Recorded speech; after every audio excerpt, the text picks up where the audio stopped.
Hey, Lions fans! The Detroit Lions are frustrating and making fans nervous.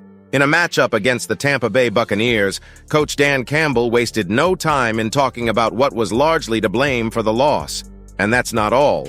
In addition to the Lions' loss, something very bad happened to our linebacker. Don't miss any details because this news has just come out. Leave a like if you like the Lions, and let's go to the video.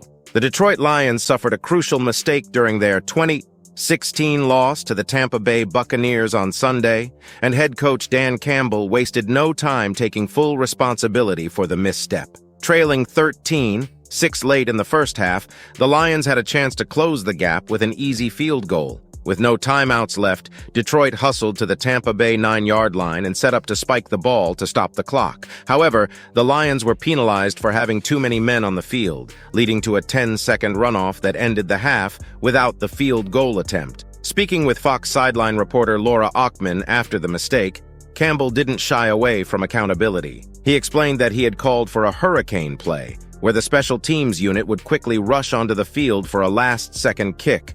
Unfortunately, the rush caused confusion, leading to the penalty. Listen, 100% on the head coach here, all right?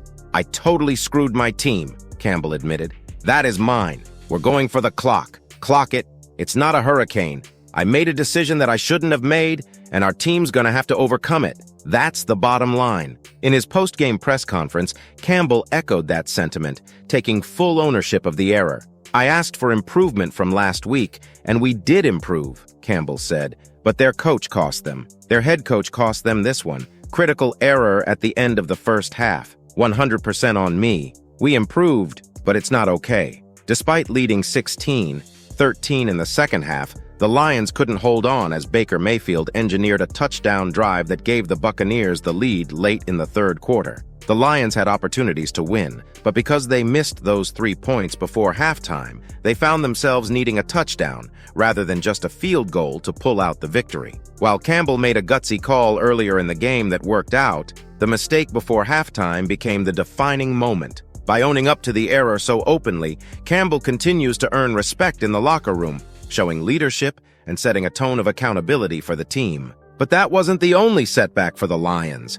As if the pressure of that close loss wasn't enough, the Lions were also hit on defense with an injury. The Detroit Lions faced a tough setback during their 2016 loss to the Tampa Bay Buccaneers on Sunday, as linebacker Alex Anzalone suffered a concussion late in the third quarter. The injury occurred when Anzalone collided with teammate Derek Barnes, while both were pursuing Buccaneers quarterback Baker Mayfield. Despite walking off the field under his own power, Anzalone was quickly placed in concussion protocol and later ruled out for the remainder of the game. This loss not only dropped the Lions back to a 1-1 record, but also raised concerns about Anzalone's availability for their upcoming Week 3 matchup against the Arizona Cardinals.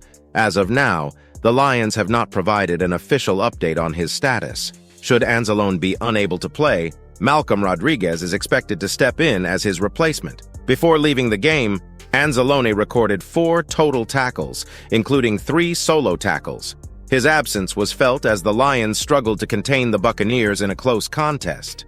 Anzalone, who was originally drafted by the New Orleans Saints in 2017 after playing at the University of Florida, signed with the Lions in 2021. His impressive performances earned him a 3-year contract extension in 2023, valued at $18.75 million, and he was named an NFL Pro Bowl alternate in 2024. Despite his strong play, Anzalone has battled injuries throughout his career, having spent multiple stints on injured reserve during his time with both the Saints and Lions. Concussions remain a significant concern in the NFL, with Anzalone's injury adding to a growing list of players affected. Most notably, Miami Dolphins quarterback Tua Tagovailoa suffered his 3rd concussion last season, reigniting conversations around player safety and long-term health risks in the league. Anzalone's status for the Lions' next game remains uncertain, but his health will be a priority as Detroit looks to bounce back from the tough loss to Tampa Bay. So with a disappointing loss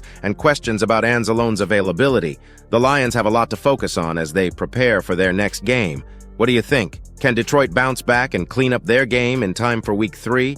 Leave your thoughts in the comments, and don't forget to like and subscribe so you don't miss any updates on the Lions' journey this season.